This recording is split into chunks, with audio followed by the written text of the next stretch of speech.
Episode 5 तलवार कला। एक, यदि कुछ भी नहीं बदला है तो तलवार कला क्लेटन रिज से कुछ किलोमीटर पीछे स्थित होनी चाहिए। पहाड़ से नीचे उतरने में मुझे 5 घंटे लगे तथा तलवार कला वाले स्थान तक पहुंचने में मुझे 10 घंटे और लगे। मेरे सामने कई किलोमीटर तक फैला एक विशाल जंगल दिखाई दिया और जब मैं जंगल के प्रवेश द्वार पर पहुंचा तो बिना कुछ सोचे समझे मैंने अंदर जाने का फैसला किया।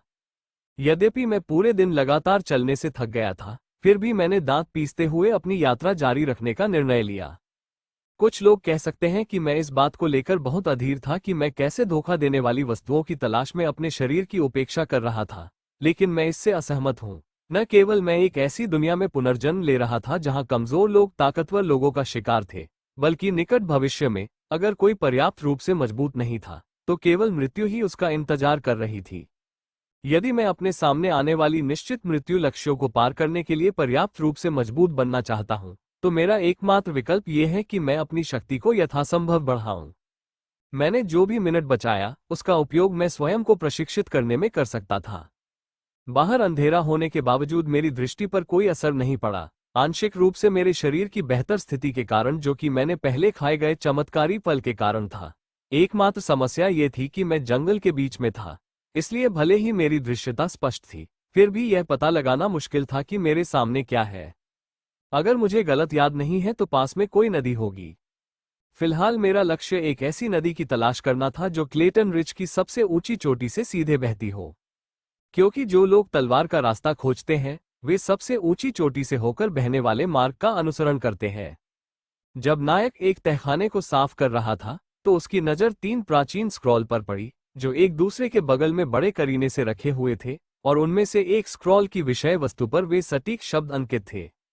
पहले तो नायक को स्क्रॉल में लिखे शब्दों का मतलब समझ में नहीं आया, लेकिन आखिरकार अपने एक साथी की मदद से वो उन शब्दों का मतलब समझने में कामयाब हो गया। दुख की बात यह है कि जब तक उसे पता चला कि स्क्रॉल में क्या लिखा है तब तक बहुत देर हो चुकी थी, क्योंकि नायक पहले ही लेविसा स्टाइल तलवार कला सीख चुका था। लेकिन यह मेरे लिए बिल्कुल ठीक था, क्योंकि मुझे वास्तव में कई शैली पसंद थी। सरल शब्दों में, स्क्रॉल नायक को क्लेटन रिज की सबसे ऊंची चोटी से आने वाली नदी का अनुसरण करने के लिए कह रहा था। सड़क शब्द के साथ बहता हुआ शब्द नदी को संदर्भित करता था, और सबसे ऊंची चोटी का अर्थ मानव क्षेत्र के भीतर सबसे ऊंचे पर्वत से था जो क्लेटन रिज में था। और अभी मैं उसी नदी की तलाश कर रहा था।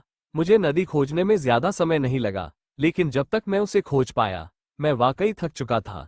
मुझे लगता है कि मैं इस समय 18 घंटे से ज्यादा समय से ऐसा कर रहा हूं। चाहे मैं कितना भी आगे बढ़ना चाहूं, मेरा शरीर मेरी बात सुनने से इनकार कर देता था, और इस तरह मेरे पास नदी के पास डेरा डालने के अलावा कोई विकल्प नहीं बचा था। ये पिछले 2 दिन शायद मेरे जीवन के पिछले दशक में किए गए व्यायाम की कुल मात्रा के बराबर हो सकते हैं। इससे पहले मैंने कभी इतनी शारीरिक गतिविधि नहीं की थी। भले ही मेरे पास संघनित मन था और मेरा शरीर इसे संभाल सकता था, मुझे नहीं लगता कि मेरी मानसिक स्थिति के बारे में भी यही कहा जा सकता है, क्योंकि मुझे लगा कि जैसे जैसे मैं आगे बढ़ता गया मेरी विचार प्रक्रिया हर गुजरते सेकंड के साथ कम होती गई। नदी पर पहुंचते ही मैंने सबसे पहले अपनी पानी की बोतल भर ली। मैं पानी बचाने के लिए संयमित मात्रा में पानी पीता रहा हूं, लेकिन ये कोई अनावश्यक चिंता नहीं थी।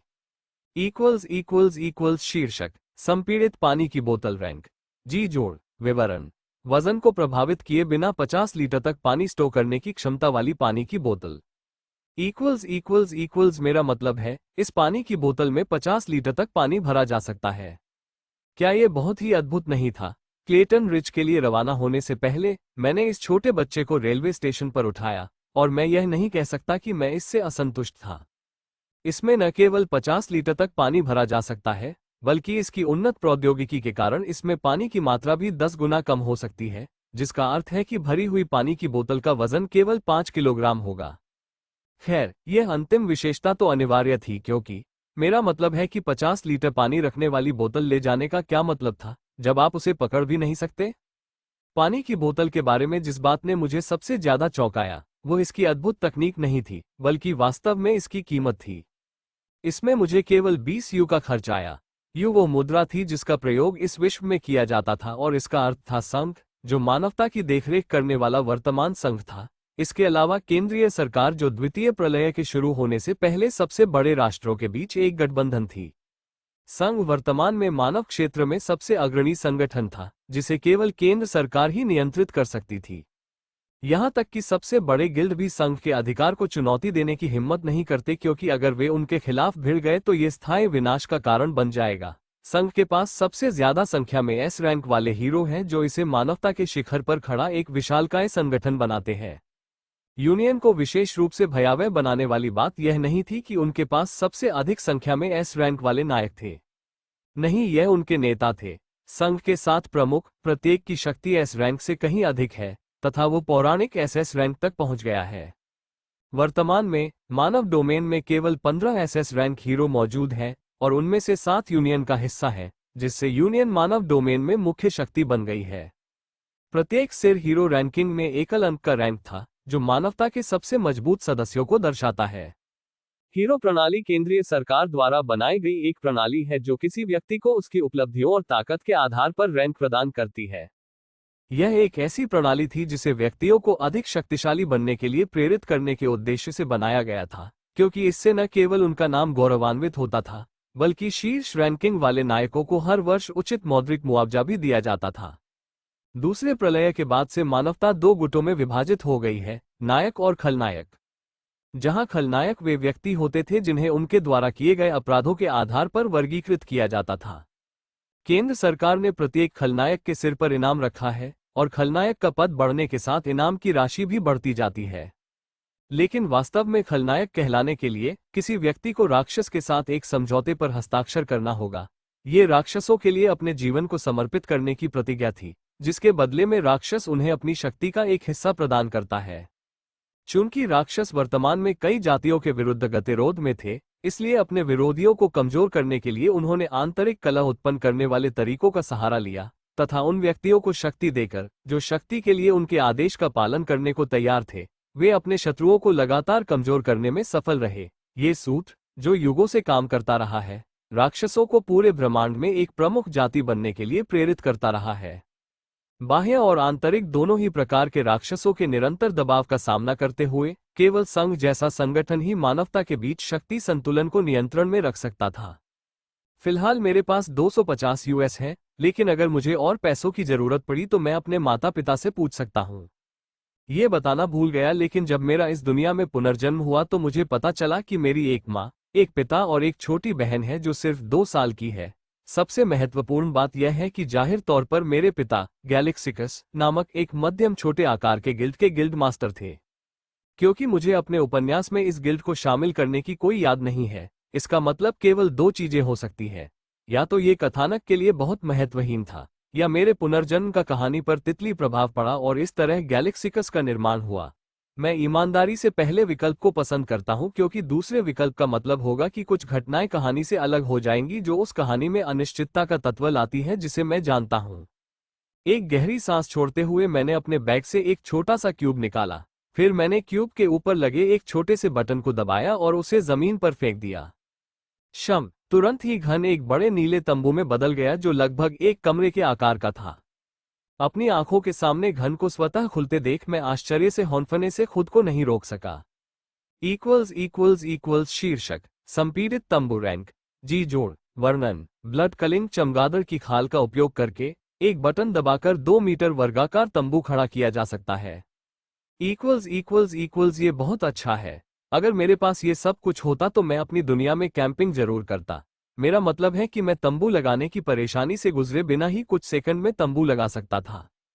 टेंट के अंदर देखते ही मैं संतुष्टि में सिर हिलाए बिना नहीं रह सका। ये खाली था, लेकिन यह वाकई बहुत बड़ा था।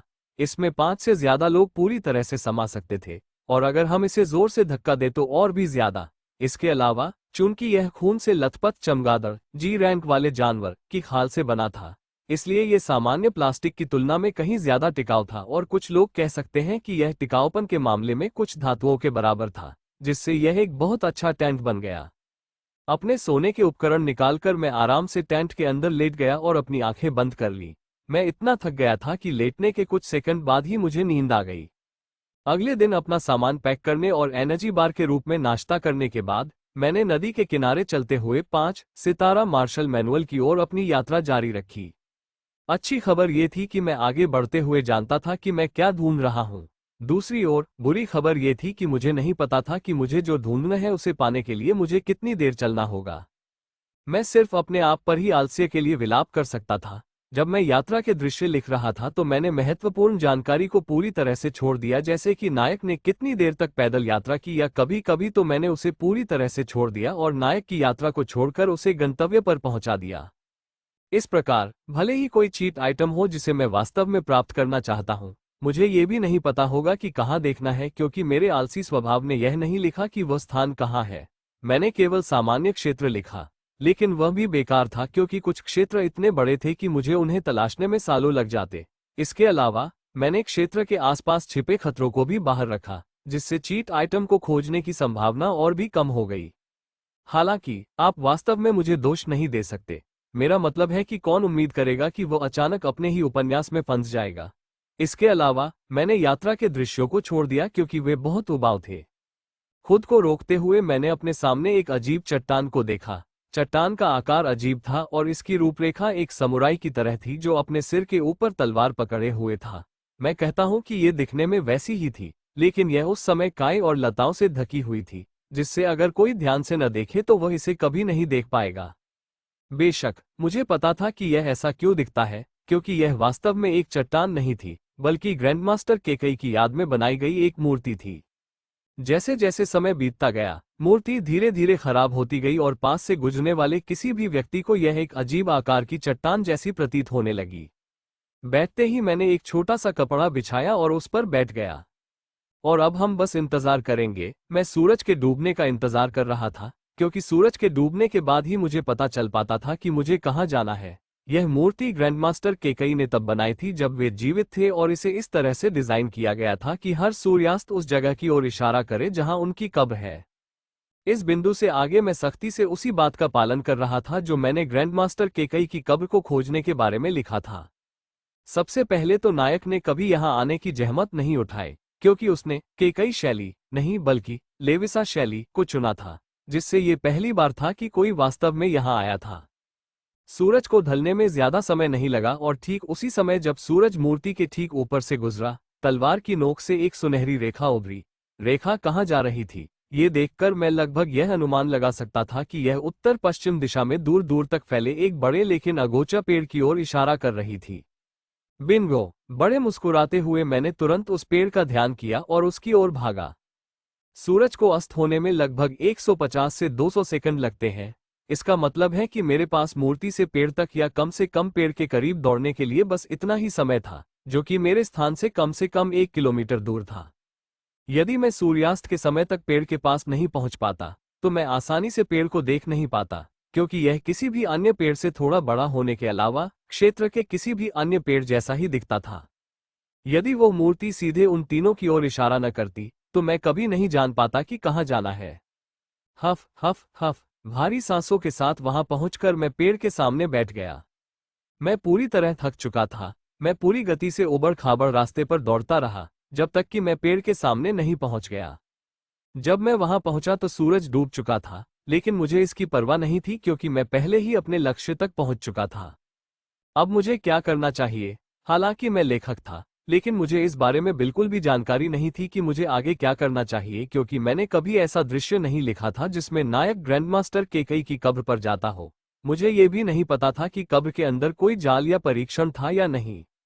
मुझे केवल इतना पता था कि कब्र मेरे सामने वाले पेड़ के पास ही थी। पेड़ के चारों ओर ध्यान से देखने पर मुझे एक जड़ नजर आई जो जमीन से बाहर निकली हुई थी।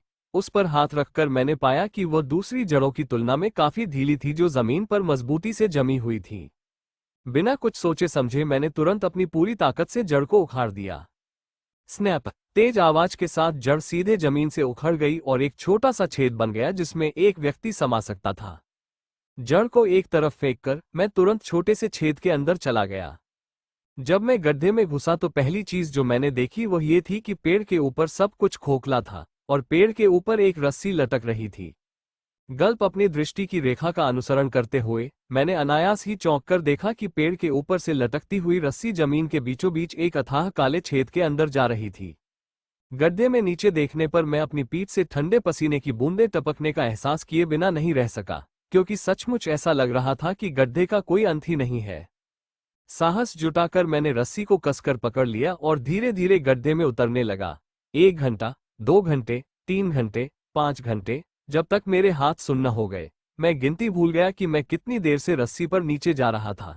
इस समय मेरी भुजाएं और मेरा शरीर लगातार रस्सी से नीचे उतरने के दर्द से जलने लगा था, और इससे पहले कि मैं कुछ समझ पाता, मेरी मानसिक स्थिति भी बिगड़ने लगी थी। फिर भी, चाहे मुझे कितनी भी पीड़ा हो रही हो, मैंने दर्द सहन किया और गड्ढे से नीचे उतरने का अपना रास्ता जारी रखा।